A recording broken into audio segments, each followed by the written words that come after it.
El primer que hem d'entendre i acceptar és que el model econòmic actual, basat en un creixement continuat dels consums materials, no és sostenible. No és sostenible intentar créixer any rere any consumint més energia, consumint més materials, perquè ens estem acostant als límits que ens marca el planeta en el que vivim. I per tant, aquest model no és sostenible i el que cal, doncs, és aprendre a construir, hem d'aprendre a construir un altre model econòmic que no necessiti créixer constantment per donar-nos la prosperitat i el benestar que tots aspirem. Hem de tenir les necessitats bàsiques i fonamentals cobertes, però també hem d'aprendre a autolimitar-nos, a entendre que no sempre més és millor i que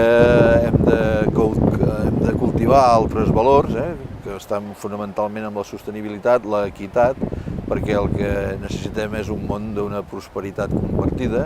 un món basat en uns quants que tenen molt, però a costa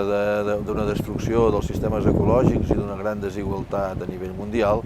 no és un món civilitzat en el que valgui la pena viure-hi. Per tant, haurem de tornar a aprendre, d'alguna manera, a reconstruir el nostre sistema econòmic sobre unes bases molt més sòlides i molt més equitatives i igualitàries.